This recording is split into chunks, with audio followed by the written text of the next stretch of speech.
So Dillian Whyte is calling out Deontay Wilder for a fight, and he's quite happy to go to America to face the former WBC heavyweight champion of the world. Let's look into this a little bit more on BWTM Sports.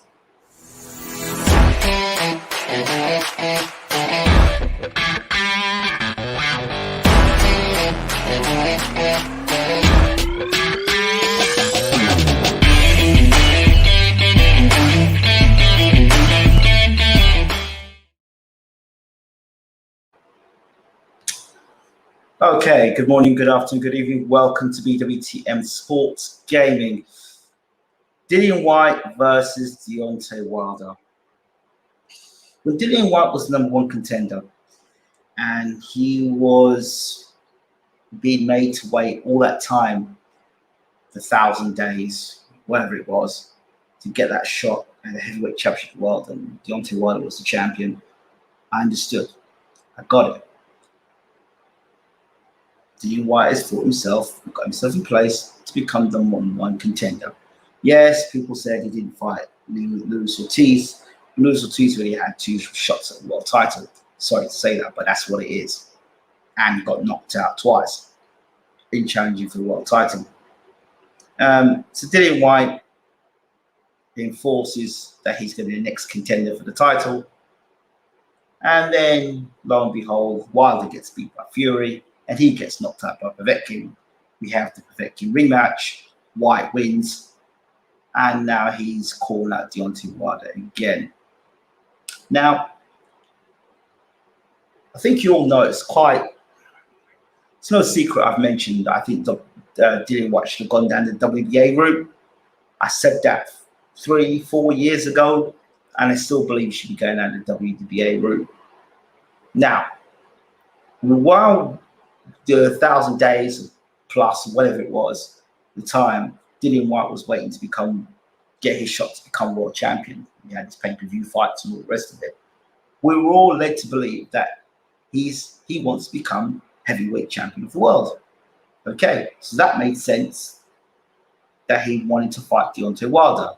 But as we all know now, Tyson Fury is now the WBC champion, and this mooted bout between Fury and Joshua with 2 fights is meant to be happening. If you listen to the promoter, if you listen to some of the fans, they're ecstatic. But according to John Fury, that's not the case. Anyway, neither here nor there. This situation we're talking about is Wilder versus Whyte.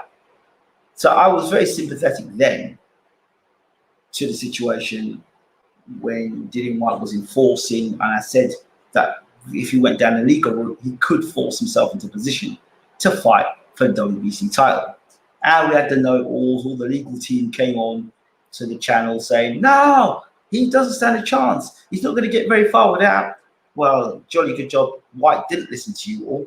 And he went about his business and enforced the WBC to make him next in line to fight for the world title. We all know what happened there with Povetkin.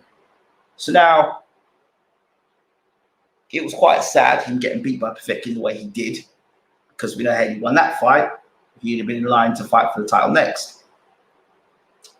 Now he's back as mandatory challenger, I think.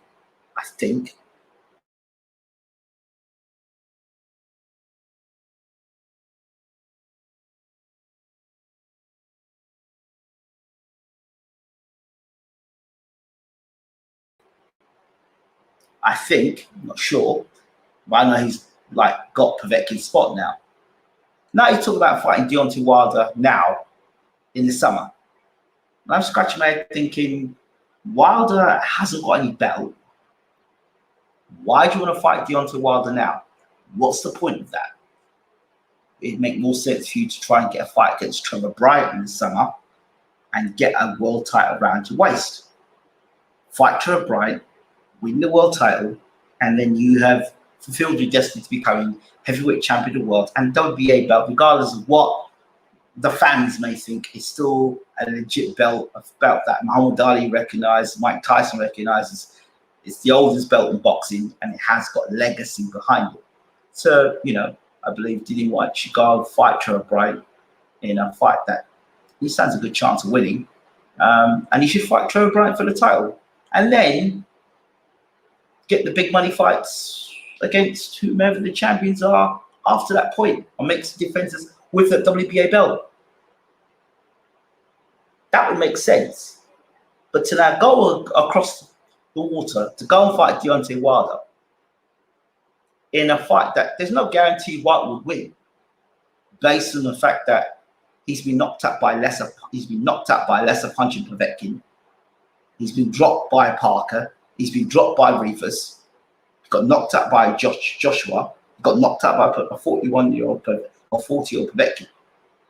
So what's going to make anyone think that he's going to stand up to the most vicious puncher in world boxing today? And don't think because Tyson Fury did the job that Dillian Whyte can just roll over to America and do the same thing. I'm not of that belief at all. I don't think Dillian Whyte would have faced anyone with the speed and athleticism that somebody like Wilder brings to the table. And I think a lot of people are forgetting how fast and how hard Wilder hits. And they're all looking at Tyson Fury like, oh yeah, Tyson didn't, so everyone else can do it. Well, if everyone else could have done it, they would have done it. So that's not the case. I don't know who's advising Dillian Whyte, but I would say to him, keep well away from Deontay Wilder, because he'll have some bottled up rage and they want to take it out on somebody. And Dillian Whyte really doesn't want to be in a situation being on the end of one of those right hands early in the first or second round, getting laid out flat. That is not what the script would be, and that would not be. It's a hiding to nothing fighting Deontay Wilder. To beat Deontay Wilder is well, Tyson Fury being ready, and Wilder wasn't in the right mental capacity when he came back and his comeback fight. Or if you get smashed by Wilder, then people say, well, he was a hype job anyway. If I'm Dillian Whyte, I protect, because his brand has been damaged by Povetkin. I don't care what anyone tells me. His brand has been damaged by that Povetkin knockout. Yes, he went and did the job against Povetkin afterwards. But people will say he should have done that first time round and he should never have got knocked out by Povetkin in the first place. Right? That's if you're going to be a critic. Now, if you're on the side of wanting Dillian Whyte to do well, you wouldn't advise him to go and fight Deontay Wilder. You fight Deontay Wilder once you've become a world champion and you've got a few more million in the bank and you want to cash out or you want to dare to be great. There is no point whatsoever fighting him or Andy Ruiz at this point in time. He needs to fight for the world title in his next fight. That's it. No Deontay Wilder. Unless, as we know, that Dillian Whyte is part of Matchroom, unless this is part of the let's get Wilder into a fight. So Tyson Fury and Anthony Joshua can fight. If there is some contract laying on some table somewhere that stipulates that until Deontay Wilder fights again, nobody else can fight, or Tyson Fury can't fight again. If there's some silly contract like that, then clearly it would be Matchroom's best interest to have Dillian Whyte be fighting Deontay Wilder. Look, I'm not saying this is the case, but I could be scratching around in the dark because nobody knows quite what is going on with this Deontay Wilder and his damn contract and this arbitration. I don't know what was put in the contract. I don't know what's going on in arbitration. But what I do know is something isn't right. People are in the comment section. Let's see what we've got here. Dangerous fight for Dillian. I would say so. Is Usyk now ahead of the queue? Don't know. WBO fight? I don't know. Evening, Lavinda. Wilder will come in and do to Whyte like Brazilian Price. I can see that. I can see that happening. Wilder doesn't like Stavern second time. You can see it happening. It's just I don't see Whyte being able to deal with the speed of Wilder. Just speed. I just don't see how he technically deals with the speed of Wilder. I just don't. By the time he goes to put his hands up to do what he's got to do, I think Wilder's going to be all over him like a bad rash. I really do. Good evening, Denise. Good to see you. in the room, as always. Yeah, I just don't see that fight making any sense whatsoever. Not if Dillian Whyte wants to. I think Dillian Whyte needs to, if he's going to use the Wilder name as some way of selling himself in America or getting his name out there or building his brand, great, do that. But please don't go to America and fight Wilder. Begging, don't. Unless, again, it's part of this deal with Matchroom that Wilder's got to fight again and he's got to have a good fight in between before he gets the Fury fight. Or it's another one of these Matchroom moves where they try and get someone to the Royal Deontay Wilder from getting involved with the Fury Joshua situation. I just don't trust anything at this minute in time. So I see Whyte calling out Wilder, and I think, okay, is this connected to anything to do with that contract and the third fight? And will it keep Wilder busy? Because now he's got to fight Whyte. Oh, he's got to fight Whyte. Let us sign his contract with Joshua and Fury. I don't know, but I cannot hear you. Why can't you hear me? The volume's there. At least plugged in.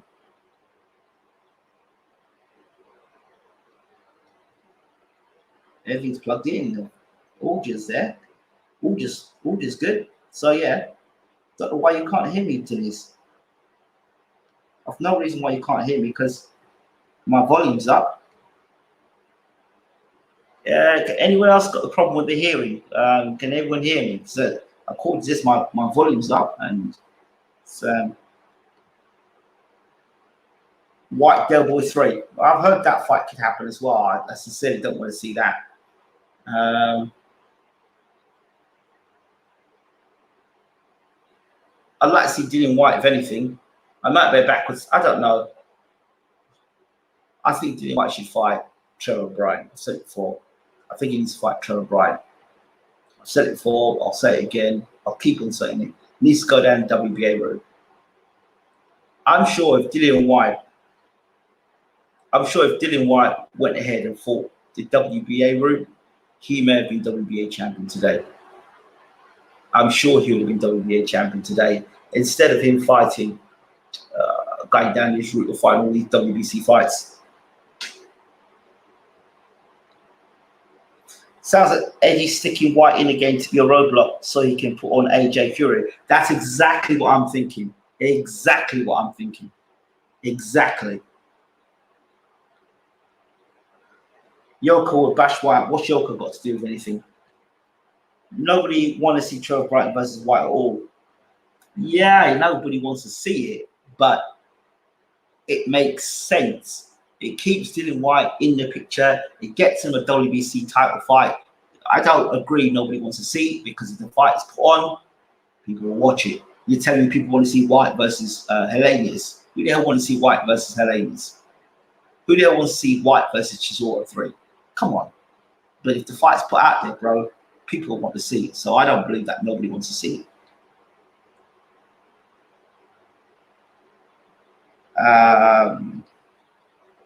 Who's the better inside fighter if you take away the focus of Wilder when he sits back to set up the right hand?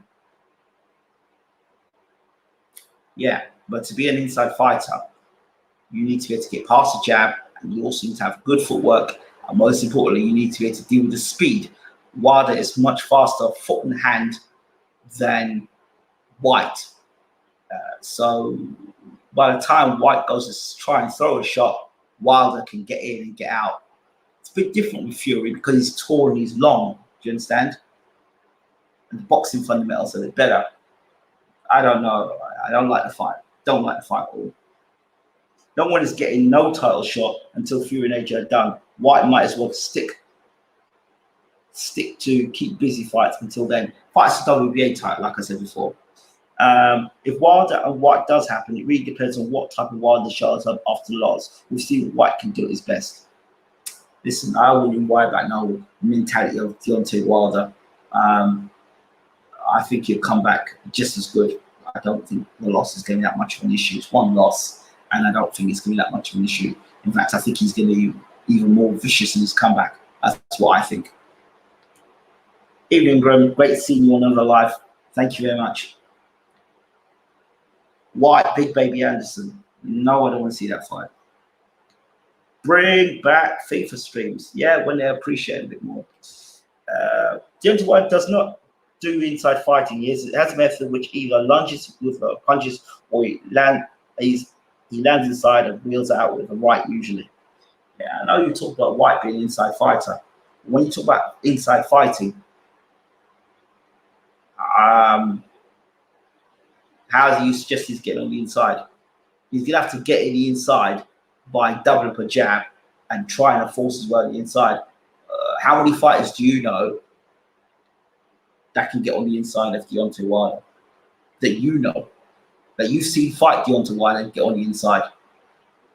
The size of Dillian Whtye and get on the inside.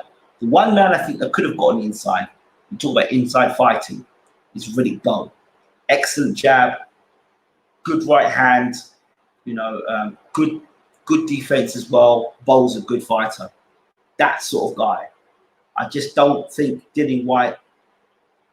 It's okay roughing up Povetkin, but then doing it against someone as big, as strong, and you forget about the athleticism. It's the athleticism you all are forgetting when you talk about. It's all being big and strong. The guy Whyte is Wilder is very fast, and I just don't see how. And Fury's fast for a big man. Yeah, I just don't see how Whyte handles that speed. I can't see it.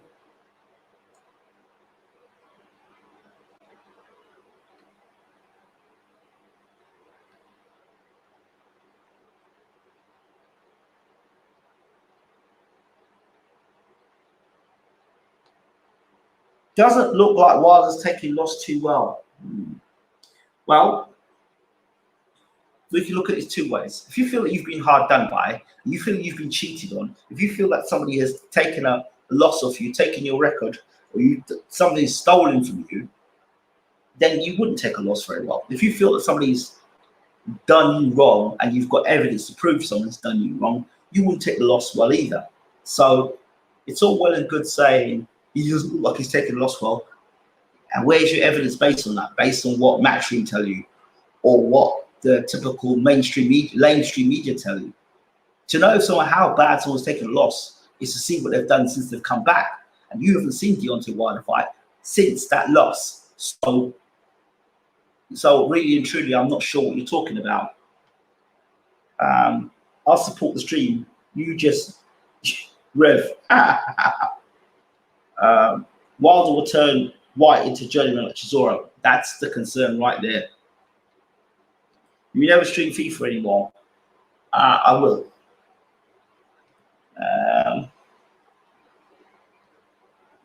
I don't know why Wilder would K him bad too.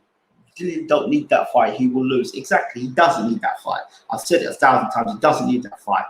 He needed it when he was fighting for trying to become the WBC champion.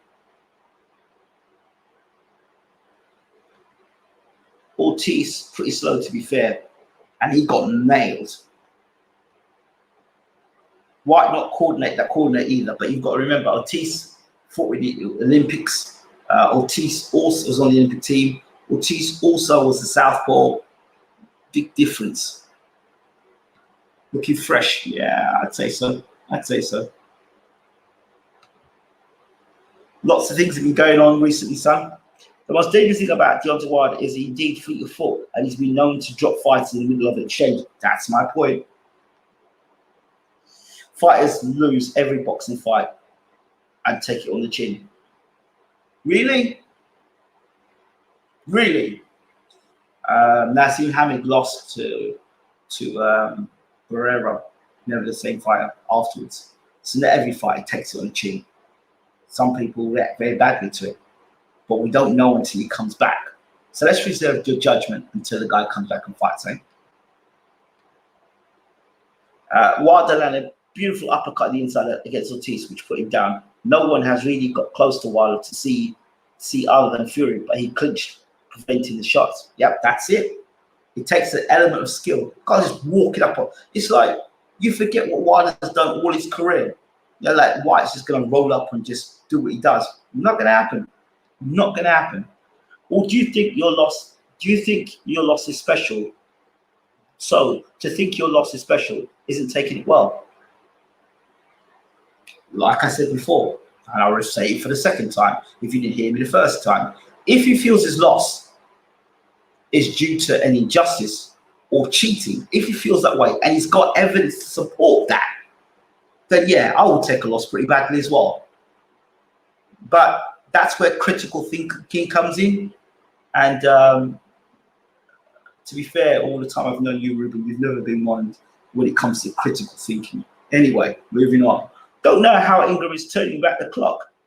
He's literally drinking buckets from the fountain youth. Next to you, 10 years old. Slow down, Ingram. Good life, and a good woman. That's what it is, my friend. Ingram, would you say Tyson Fury's victory over Wilder should be the blueprint how to beat him again? When he made him miss, he made him pay. When he closed the gap, he beat him up. When I said the breakdown of how to beat Deontay Wilder years ago, I said to beat Deontay Wilder, you've got to double the jab up, back into the ropes, and don't allow him to set his feet and throw the big punches. You've got to use the double jabbing. You see Wilder, when he doesn't block punches, he doesn't block punches like this. Wilder pulls his head back like this. He doesn't block, he doesn't do the block and punch it down and parry. Wilder's the kind of guy that pulls his head back all the time and he drops his hands down his side. And they said, you have to double up a jab on Wilder. Double up a jab, keep it in his face. Don't allow him to set that right hand up because he sets the right, it's like bow and arrow. That's how he sets his shots up. Bang, down the middle. It's bow and arrow with his expression. That's how he sets his shots up. Do you think Wilder will announce a fight soon? I'm leaning towards him. He might not be back. Hope he does that. I don't think Wilder retires. I don't think so. I think he comes back. But I think that arbitration has got a lot to do with it. Wilder uppercut is an underrated punch. Not really.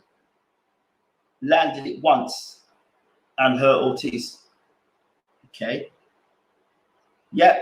Only ever seen it one time also, and that was when Ortiz was falling in. Yeah. I've never seen Wilder as a guy who throws uppercuts. Straight shots. Straight shots. And that's something that the Klitschko camp. Klitschko, their style of boxing was always left jab, right hand. You never see them throw many body shots. Not many uppercuts. It's always straight shots with the Klitschkos. And they only throw hooks when they know it's going to hit the target. But otherwise, it's all these shots, straight shots.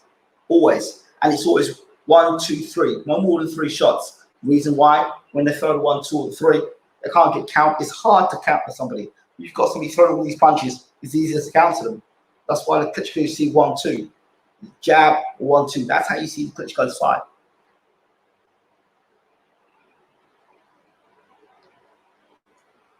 What Fury did was smart. Wilder's a distant fighter. Fury stayed far from him to lunge and too close for Wilder to extend. That's why Wilder didn't know what was wrong all night. Yeah, technically, I said, Fury looked excellent. It's the best I've ever seen Fury fight. And I said that at the end of the fight. I said, that's technically the best I've seen Tyson Fury fight. The most impressive, the most engaging, the most exciting I've seen Tyson Fury fight. And he was the reason of the excitement and not the opponent. Usually it's the opponent that makes excitement. Fury dropping him, hurting him, wobbling him. In this fight, he was the one who looked exciting. And when Wilder punches, the way he sets up, exactly like an archer pull back in a bow. Very interesting mechanics from Deontay Wilder. Hey, I'm going to talk a side note here. And I want to talk about the great Azuma Nelson. Great Azuma Nelson. Super featherweight champion of the world. I was watching his fight against Jim McDonnell. I was thinking his style is probably more effective than Floyd Mayweather's style. I was watching this guy fight. And what he is a very simple style. Puts his hands up like this, and he walks forward, right? So he catches hooks here, right? Blocks shots there, and then blocks shots to the body, and he just walks forward like a really tight defense and walks forward. Literally marches you down like that. Really tight. So you throw your shots, you're just catching shots like walks forward. Sometimes you just cross on defense, he just walks in like that. And when he gets close, he throws vicious hooks. Good jab. Azuma Nelson, really good, really tight defense, and he forces the other guy to fight. Have a look at his fights. I think it's a really good style. And if I was teaching guys how to box, that style I would use, because it's not about what the opponent does, it's about what you do. You're controlling the tempo. You're setting up your shots. You're defensively sound, right? You're defensively sound. You're great in the counter. You can fight on the inside. You can fight on the outside. You can fight mid-range. Azuma Nelson, great fighter. For some of the guys in the chat, we're really doing a technical breakdown of why Wilder lost. He literally could not move whatsoever. Looked wrong before he came in there. He did.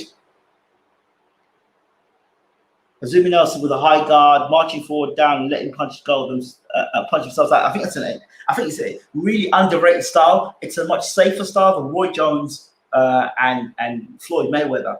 Those styles you need to have really sharp hand-eye coordination. But with this style here, you're teaching the guy to tuck up, be tight defensively. You're teaching the guy how to block shots. You're teaching the guy how to counter punch. You're teaching the guy how to work on the inside. You're teaching the guy to use a jab. You're teaching the guy distance.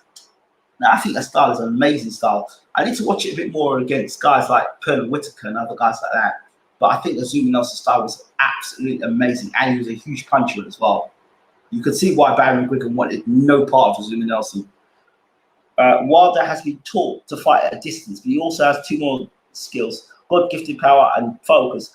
Close the distance, take away the focus, and the power gets diffused. Yes, but you can say the same thing for Gennady Golovkin. The same thing. Like I said, with Golovkin, you double the jab, you push him back. When you push him back, and then when you push Golovkin back, you exit through the side doors. When you fight Golovkin, you double your jab up, right? You move to the side doors. You never go backwards because he's like a coil. So Golovkin will go back like that, and as he comes forward with all force, that's who led to your shots. And that's why Brook was doing good in that fight until he decided to stand right in front of Golovkin. He got greedy, stood right in front of Golovkin, and that's when he started getting a pounding.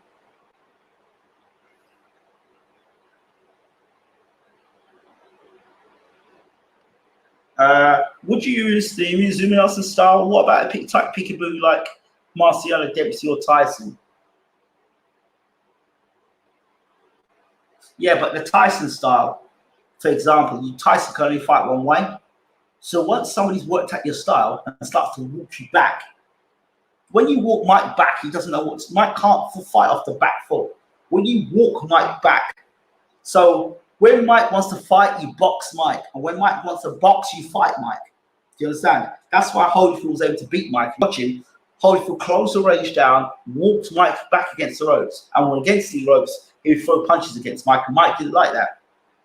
Mike likes to be in control of the situation. When you push Mike back to the ropes, and then you get on top of Mike, you don't like that. Mike likes to be the on top fighter.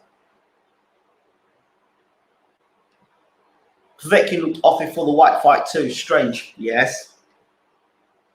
What if the number one thing Wilder needs to fix? For me, it's his jab. He doesn't jab. He likes to pull with it. A jab would keep boxers away and land the bomb and stop heavier fighters getting inside. Defense and footwork. Defense and footwork. I would like to see Wilder be able to tighten up defense, block shots more, parry, block, and be able to throw shots and swivel this way, come out the sideboard. Instead of backing up, I'd like to see Wilder use the jab and slip to the sides. You know, don't come straight back. He's got a bad habit of coming back with shots and pulling the chin back. Rather, I'd like to see him use his jab and slip to the side. You understand? And be more side on rather than square, kind of be more side on. So less of Wilder there. But you see, when you start tampering with stuff like that, you also tamper with dynamics and punching power. So, and that would help his lack of footwork. His footwork could be something. Yes. Nanny boxing, that's common sense. How it is that hard to figure out. It's an open secret why should Fury be given credit for fighting someone who was literally a statue in there. And Floyd Mayweather's peculiar form of shoulder roll requires lightning reflexes. When Floyd's reflexes diminishes, he started getting caught with stuff he never got caught with before. That's what I'm saying. And the Zuma Nelson style can fight for years with that because you're tighten up, you're just walking guys down. They're doing all the work. Longevity in your career as well. You're not getting hit with shots. Golovkin, oh my God, don't talk about Golovkin. Please, let's move on. Please, let's go on. Is a prospective White fight in the US gonna tick over, or will it be Wilder, do you think? I don't want to see White fire Wilder. Come on. I want to see a fight for the WBA title. No point. The fakes confused Wilder. That with that pressure he was applying, made Wilder drain mentally. This being the only fight where Wilder was made to work more than he ever has, made his spaghetti legs tight. Yep. Did make him work. Backed him up.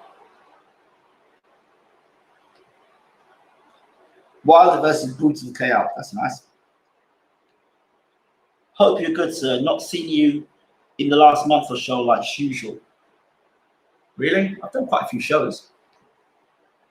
Ingram, what has Wilder been up to since the philosophy? Is he below the radar of training to fix things or keeping the same game plans? Not too much of Wilder all since the fight. I asked myself this question. I think everything, nobody's talking about the adjudication. Nobody's talking about it. But he's a madman, but the contract's void. Why is this man still around? Why people still talk about adjudication? And why is nobody in the media talking about it? That's what I want to know. White should fight Bright for the WBA ranking. That gives him more leverage for money against Joshua or Fury. That makes business sense, makes total sense. And this is what I've been saying for the longest while. Here we go. Are you kidding? Fury clinched more in the first fight. Why are we doing this? Just say if you came back and what would you be your strategy against Canelo Alvarez? What would be my strategy? Call him out for a big fight and then move down a weight or move up a weight.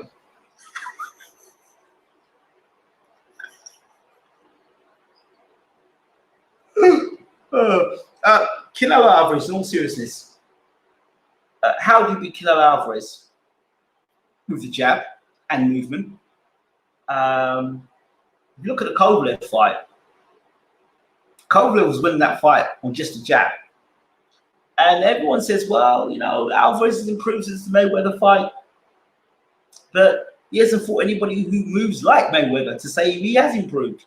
So I don't really buy all this. Canelo's improved, he's matured, and he's got a few nice flashy moves now. But he hasn't had any sort of competition. Like a Mayweather, a guy's got a great right hand and good footwork and more athletic than himself. He hasn't. That's what I think. England pad sounds like a machine gun fire. You're going to see more of that soon. Any interest in interviewing Pat Barrett? Well, look, I try to reach out to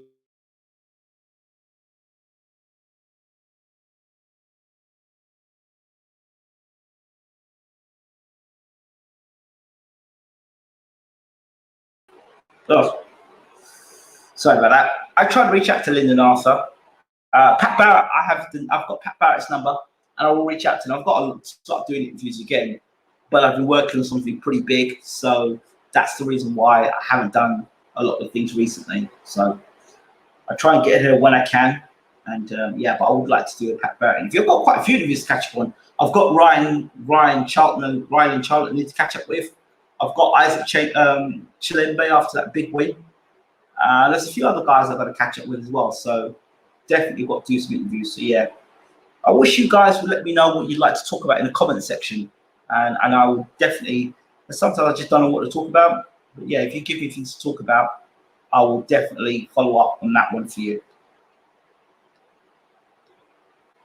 People need to stop Charlo literally fought a guy on one leg and trying to explain technically how Charlo don't approve a win is not a win. Okay, it's great. More gaming, bro. Yeah, but you say more gaming. Have you seen the views I get for gaming? They're not great. They're doing the same thing thing with Wilder Fury. If you want to break down a fight between Wilder and Fury, break down the first one. That's the best representation of fight between 10 out of 10 times. Okay, thanks. Cheers. 3 Wilder 2 was BS and everyone knows it. Interesting.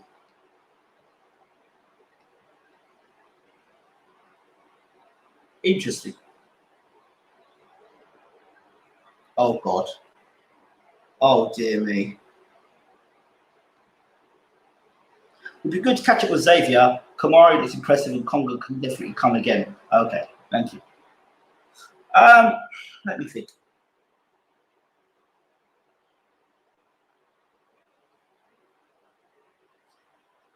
I would like to see in boxing. Now, let's see the things I've spoken about of recent times have come to pass. We spoke about a Masters League of Boxing. Whereas Mike Tyson's League of Champions, or what it is, fighters coming out of older fighters coming out of retirement. I would more or less say that's check, done. Fighters changing trainers, thank goodness. Conor Benn this weekend. I will definitely want to talk about Conor Benn this weekend. If Vargas has got anything left and he hits Conor Benn on the chin, that's all I'm saying. I reckon you should do a show breaking down a fighter's career that's been badly managed, maybe Whyte, and talk about how you would have done it and how you would going forward. I think that's cool. I like that. I don't like, though, what they're doing with Conor Benn. I don't like the way they're trying to push him into this like he's a world star. He's not ready yet. The boy is not ready yet. Conor Benn's a kind of boy. He needs to be working and fighting for a British title. You know, working towards becoming British champion. That's what he needs to be doing at this meantime. That's my personal opinion. Thanks. John Ellis in a tough test Saturday. Yep. You know what? I'm gonna say something, and you're probably not gonna like what I'm gonna say here. A lot of these young guys need to shut their mouths and just fight, literally, because a lot of them are getting applauded for fighting very mediocre fighters and looking very mediocre. And I would like to see less of what's this boy's name? The guy's fighting the Thriller. The guy became undisputed champion. I can see his face now. The takeover, right? I would like to see less of him now. I really would. It's nice doing promotional stuff, but he needs. I hope that it doesn't affect him. I don't hear no excuses when he fights Kambosos. I want to hear no excuses whatsoever. I want to see as good or better performance when he fights Kambosos. Because as far as I'm concerned, I'm sick and tired of seeing his face doing promos, messing around the gym, skipping. All that time you can spend in becoming a much better fighter.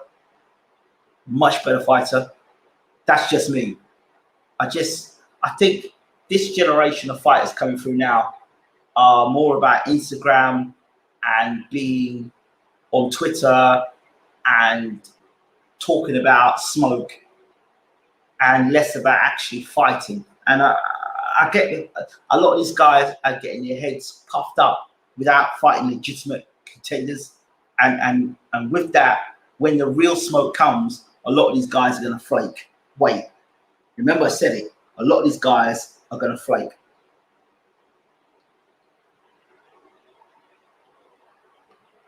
Ben talking about Khan and Brooke after Vargas.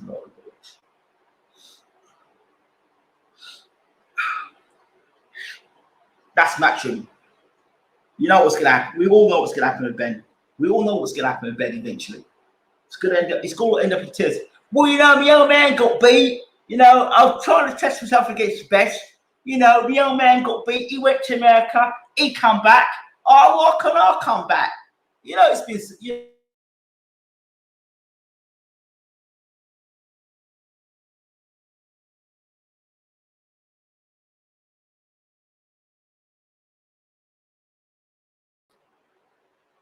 You know the script's already here for that. Canelo kept it in the center of the ring and came in smart by per boxing. Canelo is the business, but he can go bankrupt if anyone can beat the Mexican. Mark Tibbs will be in his ear.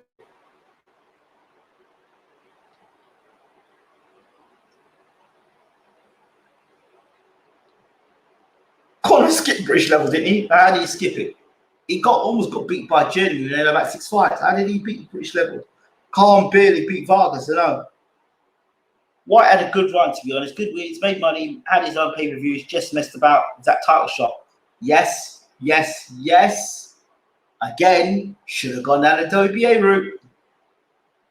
I would like to see how you do some examination on British fighters who have their talents wasted. How we can learn and new fighters that are in danger of it. Well, I don't think we are going to learn, because it's the same old jokers doing the same old things. People don't learn the lesson.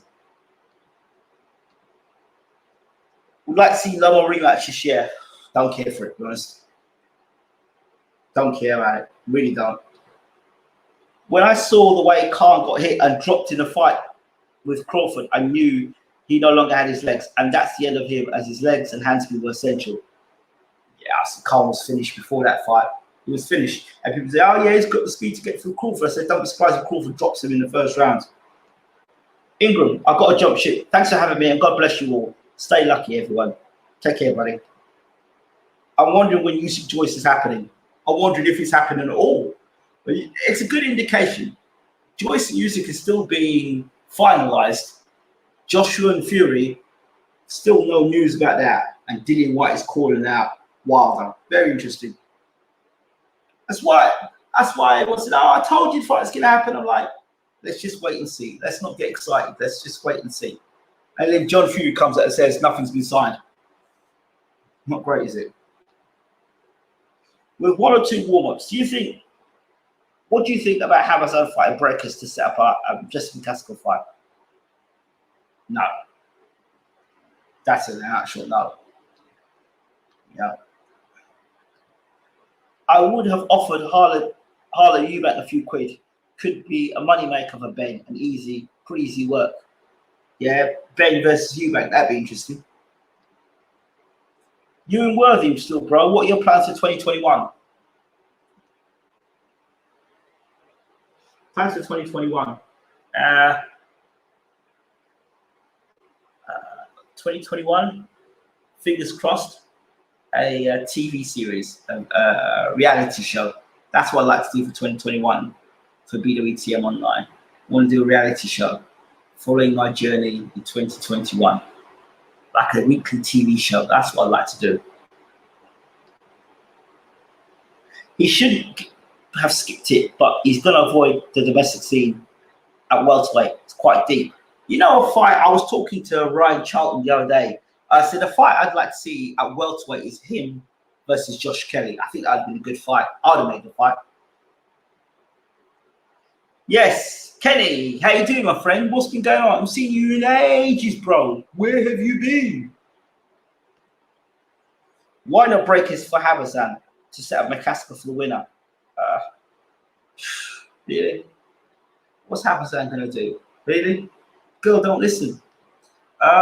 So much money to be made on the Vargas fight. The bookies have seriously underestimated him. Yeah, Vargas touches Ben on the chin. You know what's happening. That sounds good. Something I would watch. Yep, I think it's something different, something special. And we're working on it. First fight, he did clinch a lot. The way he put it on while the second fight took it out of him. Power, shots accumulated, he was struggling big time. Can't get clinched that much and then blame a suit. Adrian Pennant. I would like to see Luis Ortiz versus Kubrat Pull on the other card of AJ versus Fury. That's an interesting fight.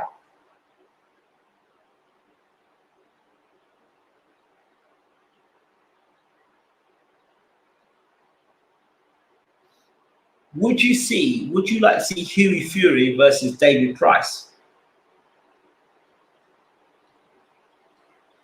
Man. Charlton was bullied by Malcolm, and Kelly probably as big as him. Charlton should move down weight. Yeah, but I don't think Kelly's not a puncher. Marku's a puncher.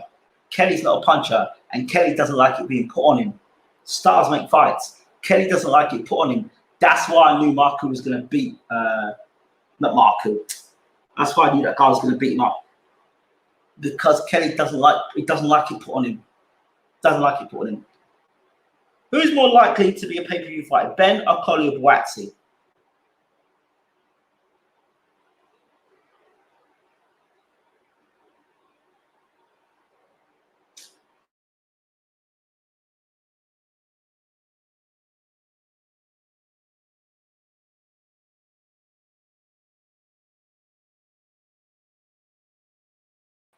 Okoli. I would say Okoli out of the three. Ben's unproven. Okoli was in the Olympics. Whtye was in the Olympics. Okoli has fought a British, Commonwealth, European, and won the world title. Whtye has fought a British level. He got his both sides busted up and gets hit with two in the right hands. Virgin is going to have a job on his hands with Whtye. I believe that Okoli out of three will be a pay-per-view star. Sammy Vargas is like Luis Galata, Whtye veteran. If you lose concentration for a second, you can get KO'd. Fury versus Price, the brilliant domestic clash, can see it being entertaining. Michael Polite Coffee versus Carlos Takam will be a great fight. Yes. Carlos Takam versus Dillian Whtye. There's a keep busy fight for Dillian Whtye. Carlos Takam, fight him. Source. How good was Cheeseman Metcalf? That sounds the perfect example of both fighters coming away with the high stock, absolutely class fight. Cheeseman's good. I think Cheeseman was mismanaged. I'll say it before and I'll say it again. Totally mismanaged. But there was that guy fighting for a European title for so young in his career. No need. People who don't know about boxing, matchmaking. Terrible matchmaking. No need. Cheeseman could have been Matchroom's Ricky Hatton. Cheeseman could have been Matchroom's Ricky Hatton, in my opinion. I want David Ayadele to just take his time in the pro ranks and not be in a rush.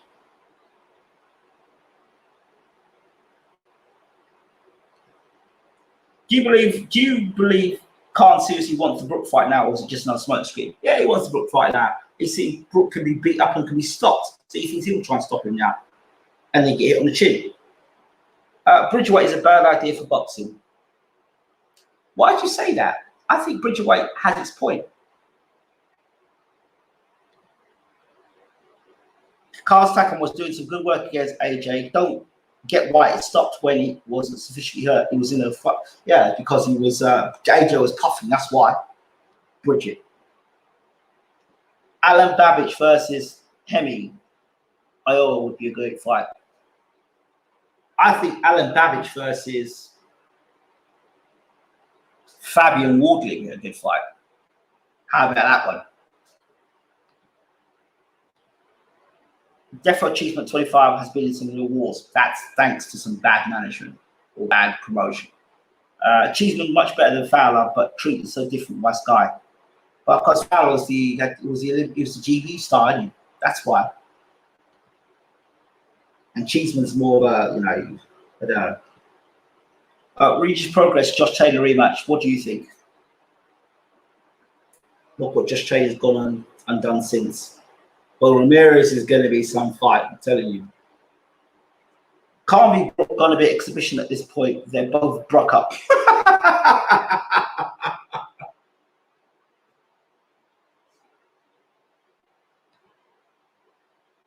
No, forget that. How about Babbage versus what's his name? That's stiff. What's his name?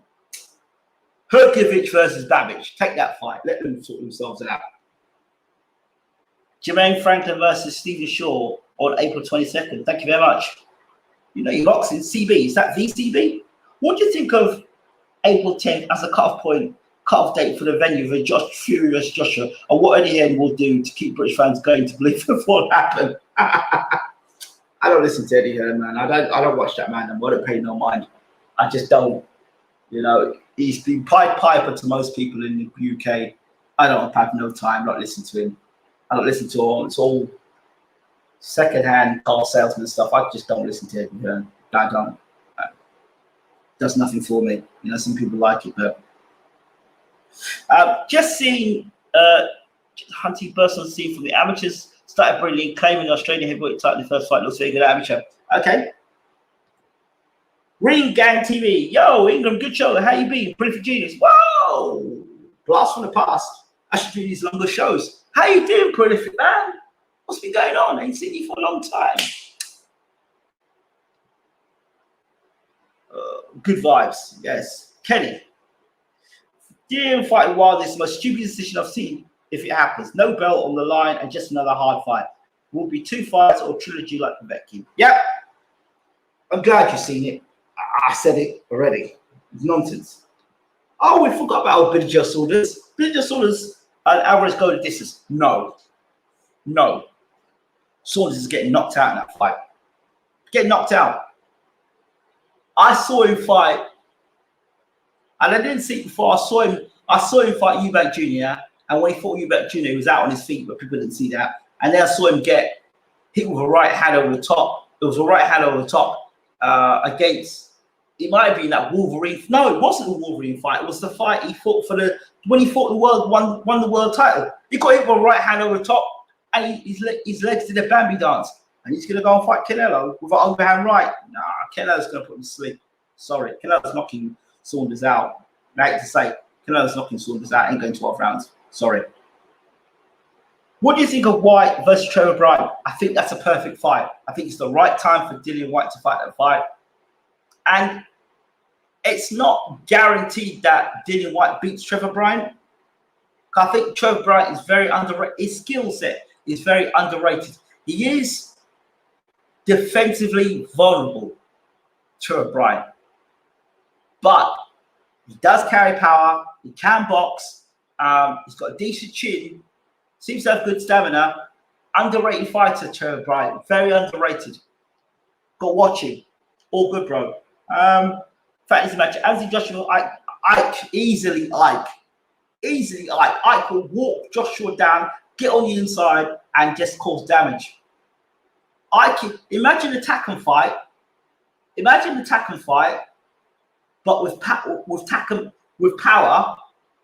and speed, and imagine Takam with cocaine in his system and punching power. That's Ike. And if you can walk through David too and walk through Joshua, man, come on. Did you see that Australian cruiserweight who weighed in and missed by 44 pounds? No, I didn't see that. Sorry. You do miss the crazy stuff, don't you? Isha, yeah, that guy. Isha Isufi. Go look at that fight and go look at the right hand Isha Isufi hits Saunders with, and his legs go all over the place. No, forget that, man. And imagine Canelo hitting with that right hand. I doubt Saunders gets stopped. He'll just get robbed to the cars. Man, he'll get stopped. He'll get stopped. It's just the level of opposition he's fighting. You look at the level of opposition Saunders is fighting. Nothing will prepare him for what Canelo is going to put on him. Plus, you've got that little extra Mexican stuff on top you've got to watch out for. Do you see Deontay Wilder? He gave Stavern a lot of credit in the podcast he did. I didn't see it, but thanks. FA Jaguar needs this reset and that reset. FA Jaguar. A loose Ortiz? Nah, I don't see that fight. What's Trevor Bryan overweight versus Stavern? Looked heavy, or was it his normal weight he fights at? I think it's his normal weight. But mind you, we've had COVID, so everyone looks overweight after COVID. Come on, Kenny, man. He's going to get ripped like a Christmas tree. Yeah, he will lose the points heavily. No, he's going to get knocked out, man. He's going to get knocked out. He's going to try. I can't see Saunders going out there and skating mannerism. He's going to try. And I think he'll try. And if he doesn't get knocked out, he gets disqualified. What we're really both versus I could win the rest of the fight. That's a good fight. Holyfield was able to drop Bo. And that was a bloody old Holyfield. Old Holyfield. We called him Holyfield at that point. Herbie Hyde was able to stun Bo. I just think Ike's a nightmare because of his footwork, his speed, his punching power. I think he's a nightmare for the big heavyweights. Bo's got the jab, can fight on the inside. I don't think Bo would have taken that fight. I don't think Bo would have taken the fight. Bo would have taken that fight. If he would take the Lennox Lewis fight, no way is he fighting Ike. No, he doesn't take that fight. Where does Hugh Fury stand in the heavyweight division? Career seems to be stale so far. Where do you rate Hughie Fury? And this is a question you've asked yourself. How good a fighter is Hughie Fury? Is he British level? Is he European level? Is he world level? Is he mismanaged? Does he need change trainers? Have we seen the best of Hughie Fury? Is the Hughie Fury going to come again? I don't know. I don't know what to think of Hughie Fury now. Do you know? What I do know is he's experienced. So if he learns from if he learns from the Povetkin fight, the Pulev fight, you know, I'd actually like to see Hughie Fury fight Chisora. Yeah, I'd like to see that fight. I'd like to see Hughie Fury versus Chisora. Did you see any of the Uzbek? No, I didn't. No, I didn't. I'm sorry, I didn't. I've not been. I really haven't had time to watch any boxing. I've been pretty occupied, as some people who are on my social media will understand. Herkovic versus Hunter being made for IBF Eliminate. I think, your opinion, Hunter beats Herkovic. I just think these Eastern European fighters are great against non-dogs. They cannot fight against dogs. What I mean by dogs are guys that can get on the inside and rough them up. Herkovic is great if you keep him on the outside and use the jab and uses the right hand. That distance outside that, Herkovic is great. But if Hunter can come up and under, or under and up, I think Herkovic has got problems. Work his body and come upstairs. I think he's going to give Herkovic a hell of a fight, and might beat Herkovic and stop him. Go look at the Joe Joyce fight. Herkovic was doing well until Joyce started putting on him. And as soon as Joyce put pressure on Herkovic, that's where the problems began for Herkovic. Herkovic hasn't had anyone put anything on him. And we're going to find out what Herkovic is about, because Hunter will bring it to him. But Hunter's going to, have to be in shape. He cannot come in the sort of shape he was against Povetkin. Who wins, Ruiz or Arreola? Both of them fought in 18 months. Ruiz is going to knock Arreola out and stop him, I think. Shades of Ali. Who's Hughie's best win?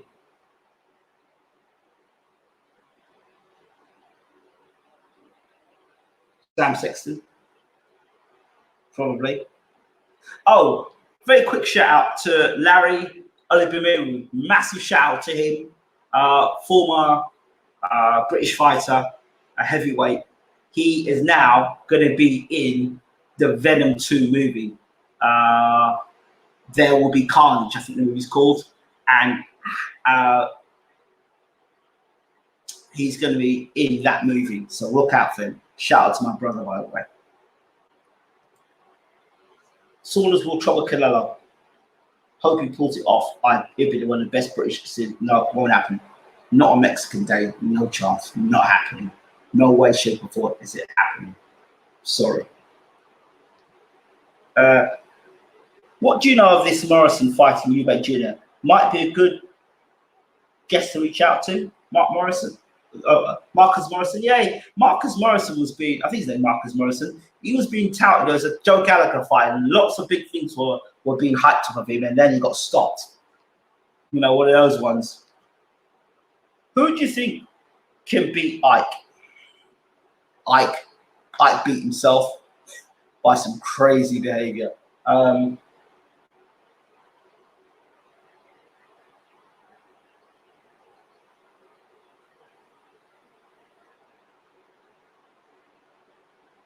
I'd like to see Ike versus Andy Ruiz. I think that would be a great fight.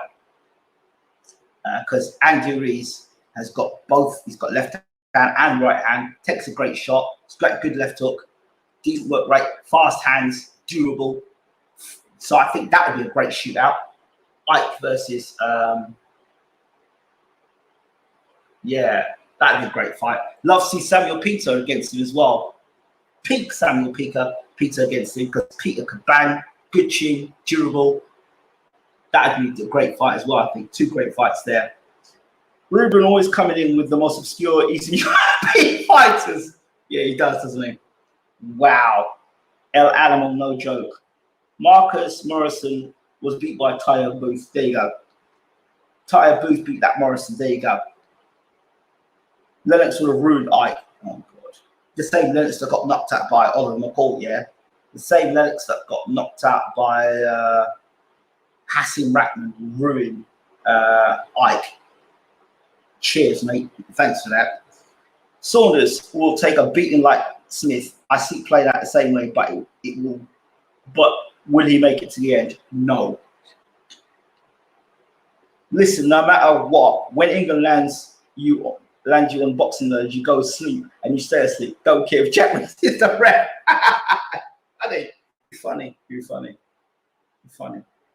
Do you know what I find is missing in boxing, and I don't see a lot of it? Cross-arm defense. Miss that cross-arm defense. Lennox versus Ike. We've got the two versions of Lennox Lewis. We've got Lennox Lewis pre-Emmanuel Stewart, and we've got post-Lennox Lewis. I think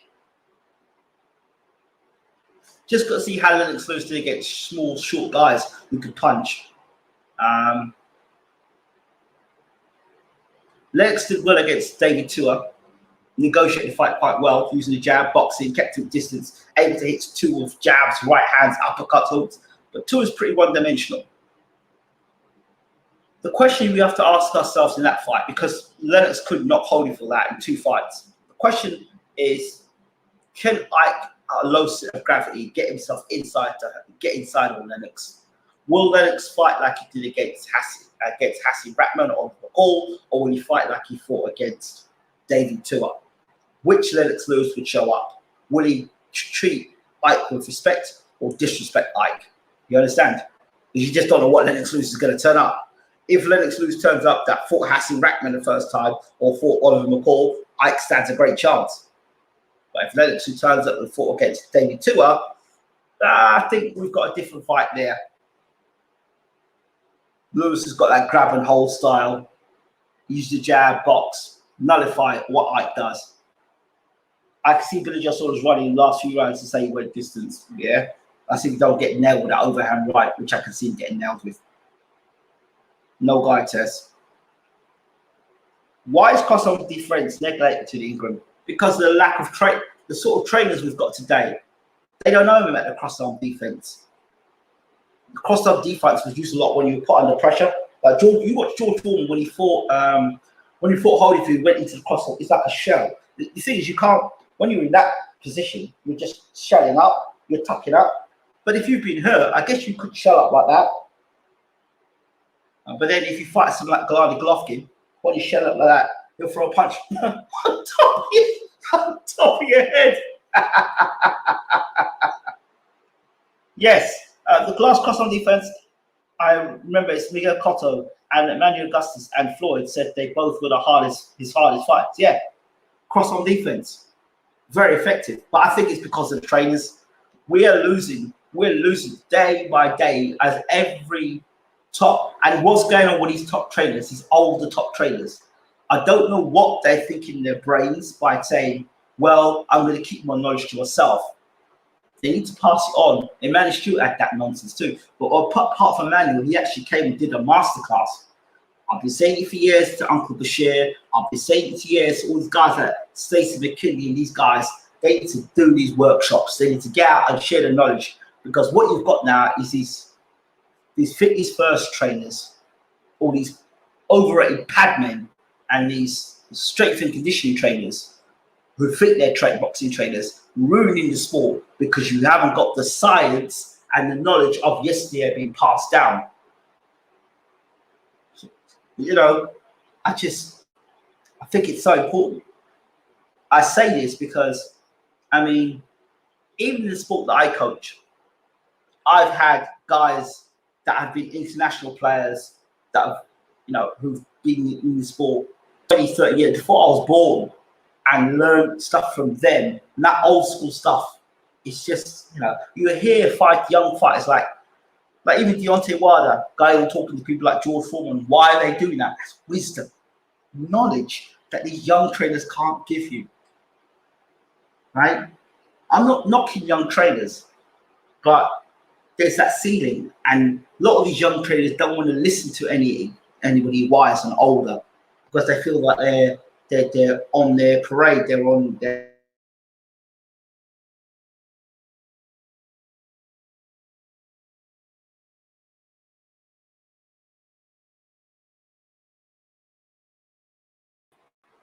they feel threatened, and a lot of these young trainers.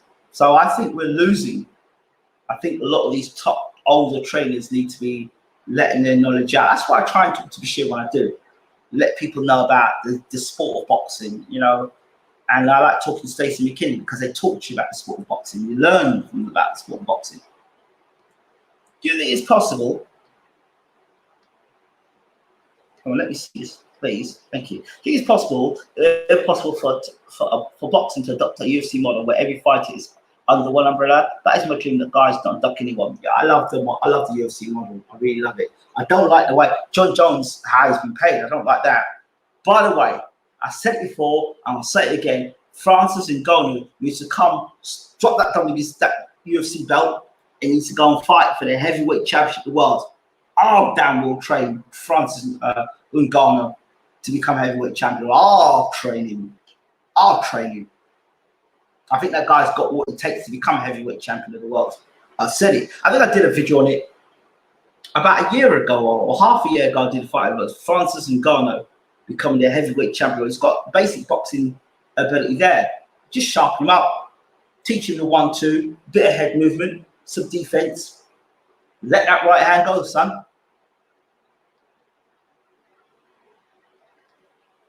Fury versus Bright Jennings, or is it too much for Fury?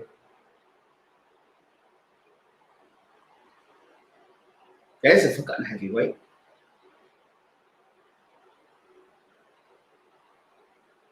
Jennings has got a good jab. Jennings would have to use the jab, get on the inside of Huey, and just make it uncomfortable, and just stay on the inside of Huey.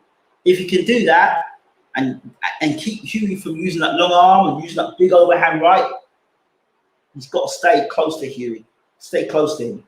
Good fight. Interesting. But for Jennings to win the fight, he's got to throw more punches. He's got a nice short little left hook inside to the body and to the head. He's got to throw more punches, Brian Jennings. How pissed off are you when Tunde kept calling you Ingrid? Not as pissed off as probably Tunde was when all the people who were talking about in the no sparring thing. So nah, I don't think much of it. Augustus the Drunken Master, what a fighter! In fact, if you go on BWTM again, his manager was on where I did interview with his manager, Augustus, and he told me about how he got Emmanuel Augustus on EA Sports fight night. He told me how he got the sponsorship for EA's fight night. Mackie, Mackie something, his name was, the interview I did. Check it out on BWTM. Evander Holyfield, I was just thinking about a fight. Just think for a second what James Toney did to Evander Holyfield.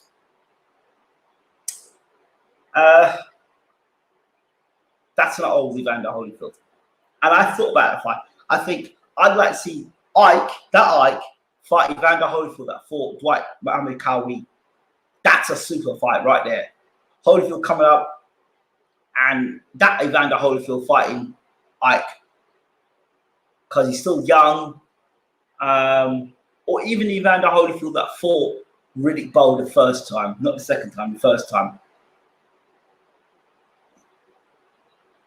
That Holyfield I'd take.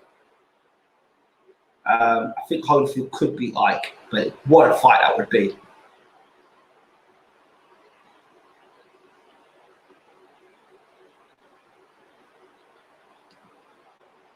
And some of the traders today really believe the football. We have better fighters today than yesterday. Oh my God.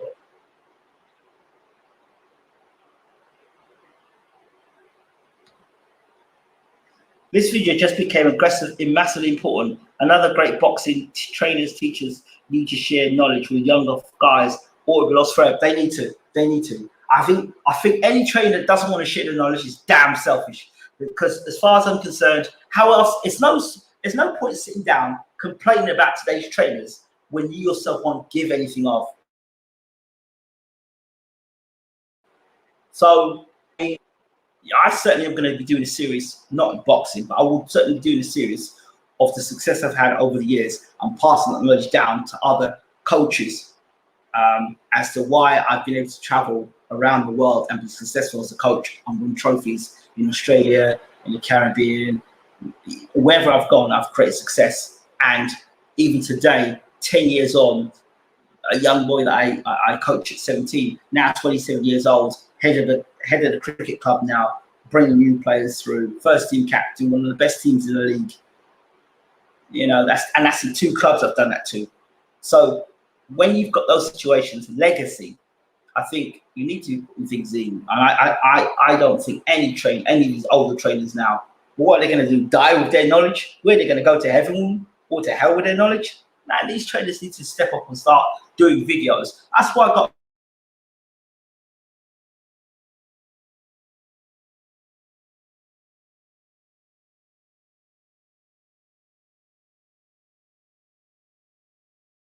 That's why I got to respect the guys like Freddie Roach.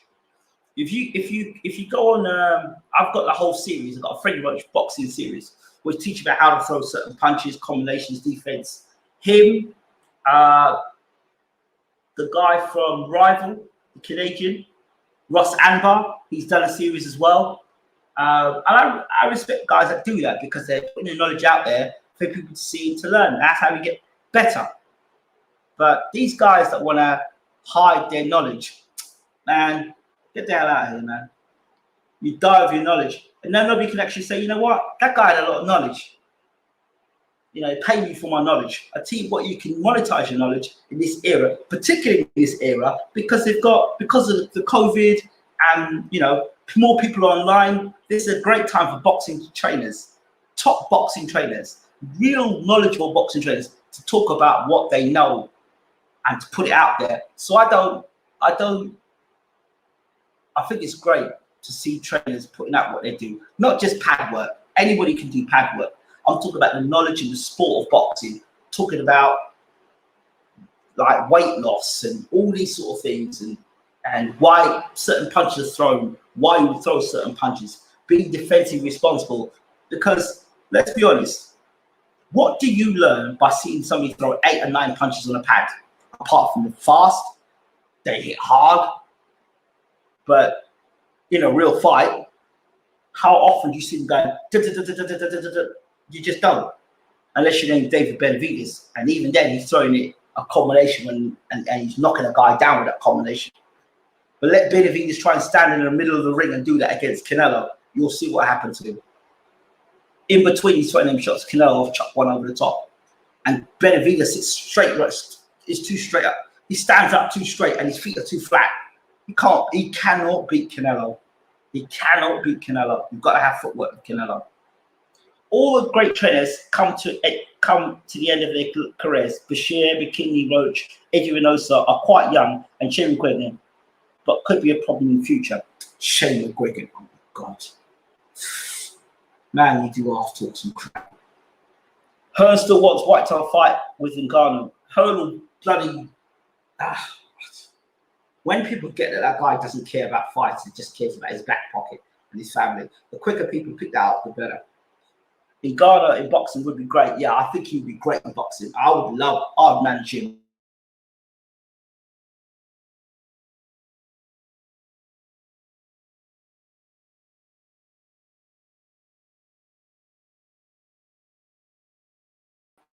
Yes, I have seen the new game. I've known about it for a while. I knew about them for a while, so they've got funding and they're doing real good so far. So good luck to them. Wishing them all the best in that project, and I hope it actually becomes the success that they talk it is. But it looks good. James Toney went, I think, for 154 all the way to heavyweight, not KO'd, not beat up ever, and outboxed, and that was when it was, according to his own words, not really disciplined. But you look at Toney, art of defense, being to roll and slip under. I think for me, the most impressive fight I saw James Toney actually was a guy who was like almost a foot taller than him, and he knocked him out. I think, I can't remember what the fight was. He hit him with one overhand right, the guy went boom. I rate James Toney, but that style is susceptible to guys who've got fast hands and fast feet, because he can be outboxed, a bit ponderous and can be outboxed. You saw what Roy Jones did to him.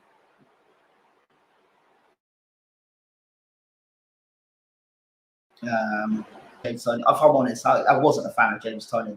Just wasn't for me. But I did appreciate what he's done in boxing. He's a top fighter.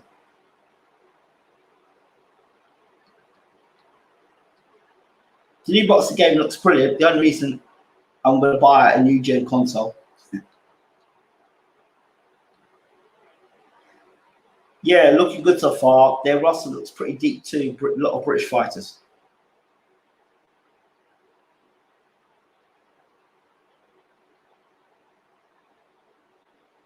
So roster looks deep, even though I've got I don't get it. I don't understand.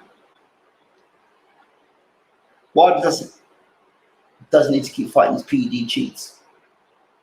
DW, hope that you're good. I kind of wish you were Deontay Wilder, because if you were, I'd like to. There's a few things I'd like to say to you, but then those messages would have been passed through the Mr. Motivator. So we'll leave it right there.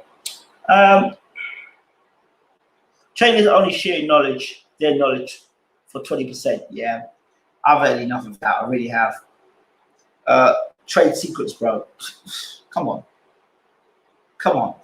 I mean, trade secrets when you can go to George Foreman and get your knowledge from George Foreman. There's enough experienced fighters out there that know the trade, the tricks to the trade. Enough experienced fighters out there.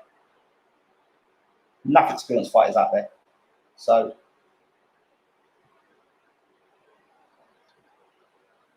the James Toney Jiro fight will always be great to watch. Awesome fight, man. Yeah, I remember seeing Steve Bunce the next day. I was actually I'd just been appointed Hackney cricket captain, and he came into the pub. That was the day actually he was going to do the Curtin Lang interview, and I saw him in the pub across the road from the Hackney Downs. And he came and said to me, "What are you doing here?" I said, "I'm Hackney Lang. What are you doing here?" He said, "I'm looking for Curtin Lang." I said, "Oh, are you looking for Curtin Lang here?" He went, "Yeah, he's met me here in the pub." I said, "He's not going to come to this pub and meet you here, bro." And he said, "Why do you think that Tony would beat Jurov?" I said, "Have you seen James Toney? Jurov's a good fighter, but he's not in the same class as James Toney. Come on, man." So and then I pointed him out to a pub where he would have found out where Curtin Lang was, and that was where I saw Buncey. That was it. So there's the Bunce story there about the Curtin Lang interview. Tony could have been much better if he applied himself. He was class, but he could have been insane. Yeah, he could have been. Ray Mercer versus Dave Till would have been a great fight. Yeah, it would have been. How about Ray Mercer versus Mike Tyson? I asked him about that fight, by the way. James Toney versus David Tua. Good fight. Jack Dempsey left behind a book. There are other former fighters still alive that are willing to share. It's just who's willing to learn. Who doesn't think he's a know-all?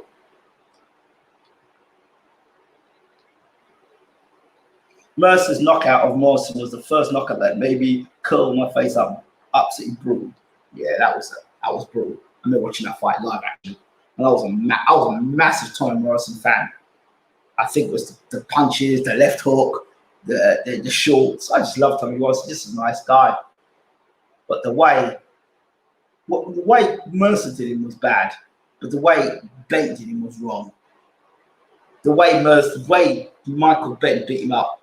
But that was funny. Remember when Michael Bent came to England and he met Herbie Hyde, and him and Herbie Hyde were fighting in a bit. They just don't make fights like them do anymore, do they? Okay? Hyde and Bent, that is something. If you ever get a chance to watch that, if you ever get a chance to watch that, it's funny.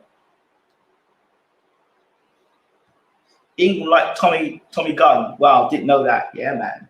Tommy the Duke Morrison. I think the fight that I fell in love with Tommy Morrison was when he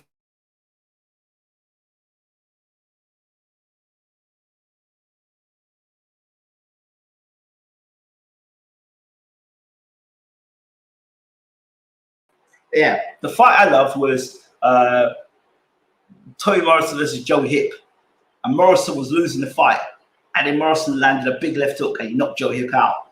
That's when I became a believer in Tommy Morrison. He was being tested and he landed that left hook and knocked him out. I was like, yeah, I'm a Tommy Morrison fan. Oh, by the way, does anyone remember Joe Messi?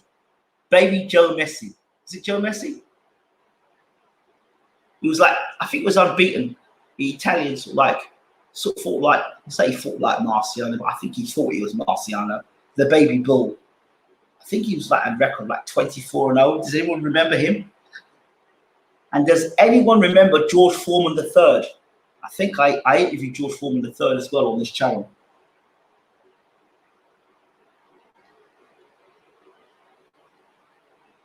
Who Behind was fun to watch. Bit crazy though. What does it feel like to KO somebody? Is it enjoyable or immediately think about the other fighter's safety?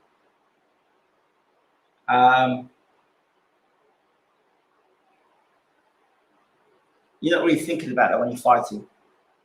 When you hurt someone, you stop, you hit them, you catch them with a good shot. It's a great feeling. When you hit them with that right hand, it's a clean shot, it's a good shot. You take them out with a good shot. You don't think about it because the adrenaline's running. The punches they're throwing at you. You've been engaged in battle, so you don't really think about that until the mist clears and the fight's called off and the fight's over, and then you're out of danger because the minute you step in that ring, you're in danger, and somebody is trying to take your head off, render you unconscious, and literally hurt you. So you're in protection mode for that, and your protection is to get rid of the other guy. So you don't really think about those things until the fight is over. And then once you know you're safe, then the mist goes and you become almost like a civilian again, and all those feelings of emotion of, oh, how's the other guy doing? I'm safe. How's he? Or how's she? If you're woman to woman, you know. Would Glotter be any good today? Yeah, I think he'd give some fighters problems. I think he'd give fighters problems. Again, it depends what Glotter we've got. You've got Glotter has a few issues upstairs. Glotter, you have two Glotters. You have the Glotter. When Glotter's not scared of you, Glotter's a dangerous fighter. We saw that twice against Riddick Bowe. And then you have the Glotter that's scared of you. He was scared of Lennox Lewis, and he was petrified against Mike Tyson. He just didn't, when he got hit by Mike, he just didn't want to fight Mike again. Remember that fight? That was a good fight as well, until Mike hit him. I'll give it a watch tomorrow, please do. Bellotta was a serious fighter when he was switched on. I just said that. Well, switched on? No, it's not when he was switched on. It's whether he thought he could beat you. If Glotter thought there was any chance of him getting rendered unconscious and getting beat up, and you saw Glotter against Lewis and you saw him against Mike Tyson. As soon as he got hit by Mike, he was like, nah, I don't want any of this. Let me get the hell out of here real quick. Go back and watch Glotter versus Tyson. It's the funniest stuff, man.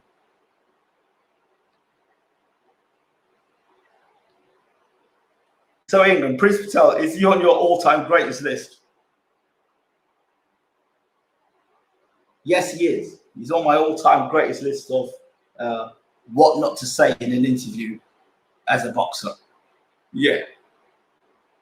How to destroy your boxing career in 5 minutes, be on Box Nation. That's what I would say. George Foreman versus Ike would have been a great fight. Thanks.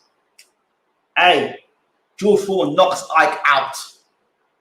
Foreman knocks Ike out. Sorry. Foreman has thunderous power, great jab, and that uppercut. Nah, George is knocking Ike out.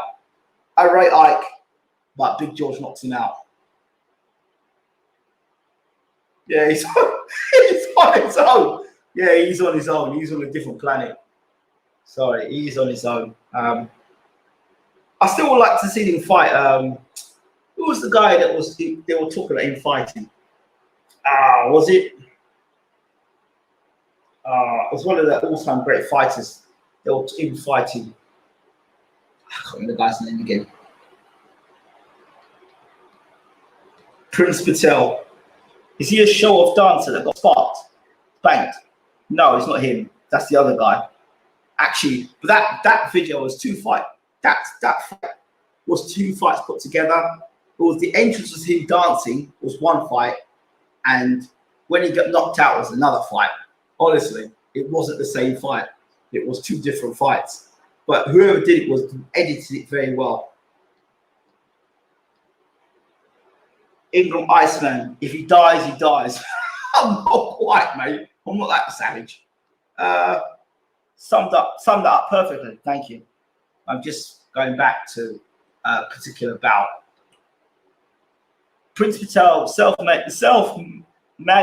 promoter. He's got 7 regional belts with no real backing. That's what happens when you piss off the higher ups.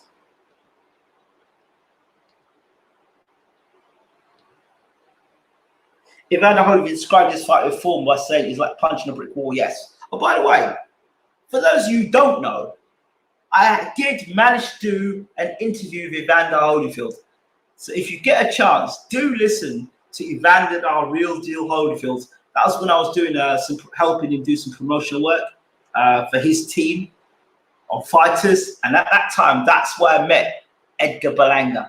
So that's how I met Edgar Berlanga. I interviewed all the fighters and I spoke to Evander. He was in the car at the time, and we talked about Tyson Fury and many other things. So yeah, check out that Evander Holyfield interview if you get a chance. Uzi Ahmed, yes. I didn't see Uzi Ahmed versus Prince Patel though. How much of a gimmick was Value of, or was he legit?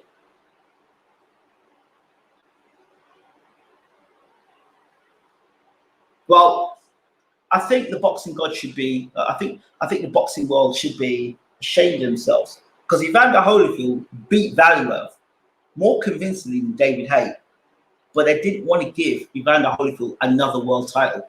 Don't ask me why. Politically, they didn't want to do that. But Evander Holyfield beat. Go look at Evander Holyfield's fight against Valuev, and then look what David Haye did. David Haye threw less punches. In fact, David Haye fought like a coward. Evander Holyfield sat in the pocket against Valuev and threw 4 or 5 punch combinations on the inside against Valuev. So, but as much of a gimmick as you may have thought Valuev was, the Klitschko's never ever fought Valuev, and he had a piece of the title. Yeah, Prince Patel versus Chocolatito. That was the one when they were talking about Prince Patel fighting Chocolatito. Would you really wanted to have seen that? Just Googled it. I'm thinking of a boxer called Uzi. Yeah, Uzi Ahmed. That's it. Uzi Ahmed. And that was two things put together because they interviewed him about it.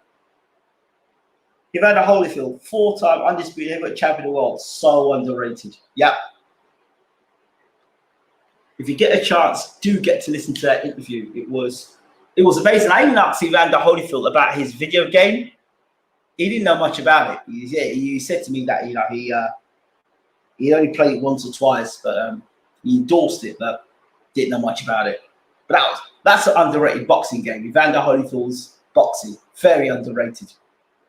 And Kings of the Ring. I think I've got that previewed that boxing game on BWTM Sports as well. Right. I think, unless there's anything else we need to talk about, I'm going to disappear. I was only meant to come on for 20 minutes to talk about Dillian Whtye and Deontay Wilder, but I guess I'll be back for any big news. Of course, I'll be back for Ben versus Vargas. So other than that, I guess it's ta-ra for now. Thank you so much for watching. Put in the comment section where you think I should share these boxing videos. If there's any groups you think I should share the boxing videos in. Why is Dillian Whtye coming back? I have no idea. What would you have done? What would Haye have done in the cruiserweight division in the 90s? I don't know. We'll have to look at that one. Thanks for spending some time with us, Ingram. Glad when you have time for us. Oh, bro. I'll do these more often, obviously. I'll do these more often. If you like them, I'll do them more often. Right, let me get down out of here. And if you've got any suggestions, put them in the comments section and I'll do the videos for you. Put the suggestions out, I'll do the videos. I'll do the best I can with the videos, all right? But it's just suggestions you've made which I really like. And stay tuned for the virtual, the reality show, which I'm working on. Right, I think that's a wrap for BWTM Sports for tonight.